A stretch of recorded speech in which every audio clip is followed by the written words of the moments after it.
So I want to talk about what do we do once Trump is removed from office, once he resigns, once the orange monstrosity, the orange shit gibbon, the evil Donald Trump is gone.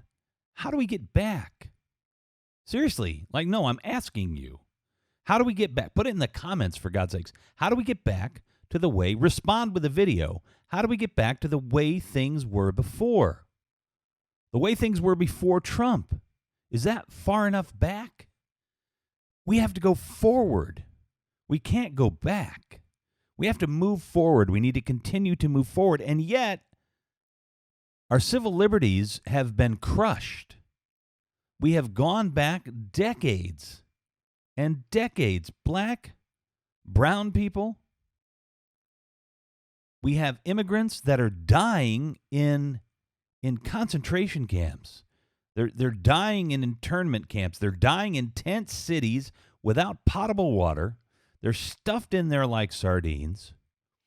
The level of evil that has been put upon us by the Trump administration is just insane. And the average American has no clue what's going on. Unless they're keeping up with cable news, unless they're keeping up with YouTube hosts who know a lot about what's going on, unless they're really reading the New York Times and the Washington Post. And how many Americans are even paying attention to any of this?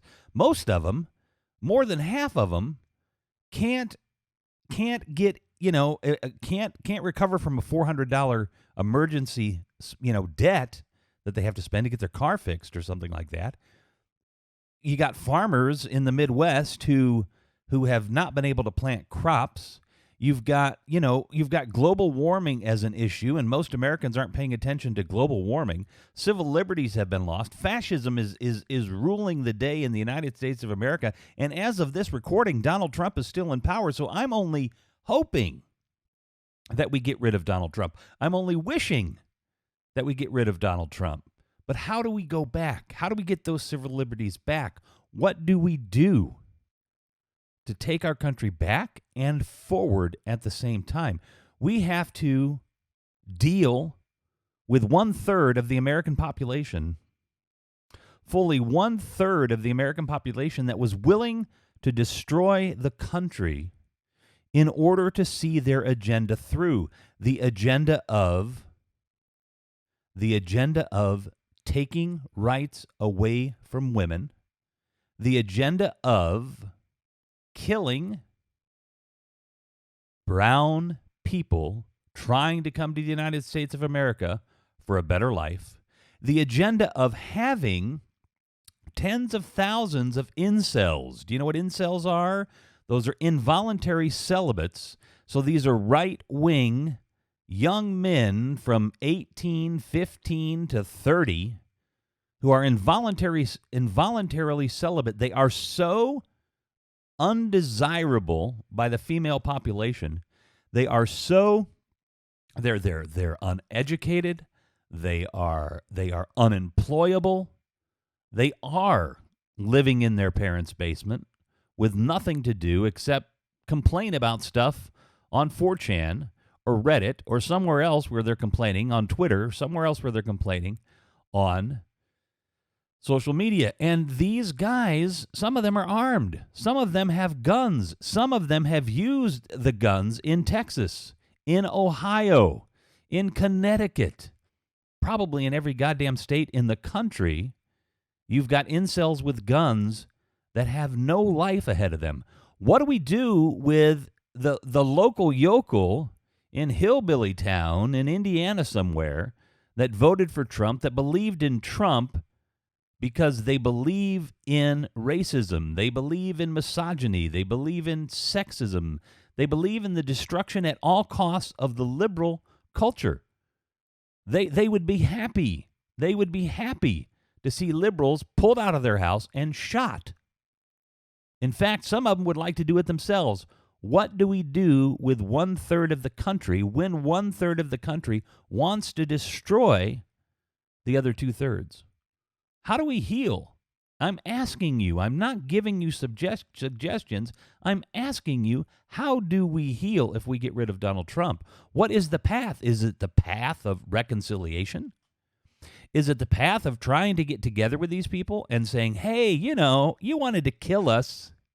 You wanted to destroy America, but all we are saying is give peace a chance. Let's get back together. Let's make this thing work. How does that work?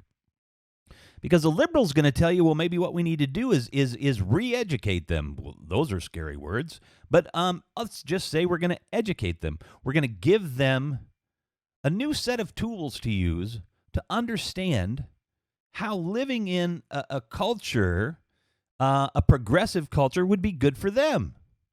Well, then, are you going to get them jobs? Are you going to get them? Are you going to get them to college? I mean, you're talking about. I mean, look, I don't mean to be mean, but some of these people are dumb as boards. Some of these people barely made it through high school. Some of these people have no chance of college. Some of these people have no chance of a good job. Are you going to do the Andrew Yang thing, and you're going to go with universal basic income, but way more than what Andrew Yang is offering? You're going to have to go to $50,000 a year for these people. I mean, seriously, how are you going to do it? Are you going to go the retribution route?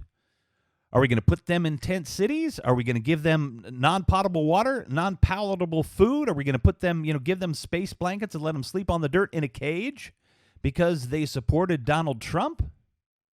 The question I'm asking you in this video is, how are we going to heal? How are we going to recover?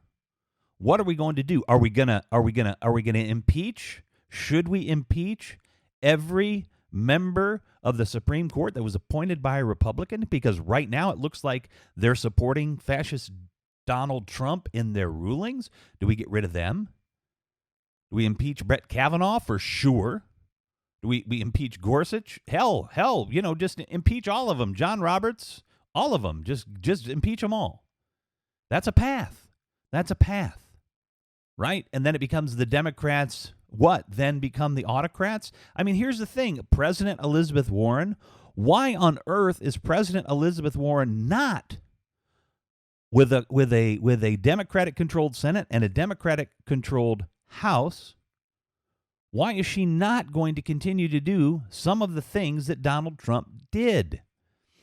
Donald Trump is flagrantly breaking the law, but he's also broken customs and traditions, done things that presidents don't do. Well, once you undo something like that, what is going to make another president not take money from the Defense Department with their signature without going through Congress and putting that money into a single-payer health plan? Why wouldn't she do it? Donald Trump's been able to do it with her wall. Why wouldn't she call an emergency, a federal emergency, and say, look, we're just going to implement single-payer health care everywhere for everybody, and we're going to hack the Defense Department budget to do it? What's going to stop her from doing that? Is her own Congress and Senate now going to turn against her when single payer is what everybody wants? So I'm asking you, what are we going to do? How are we going to get out of this?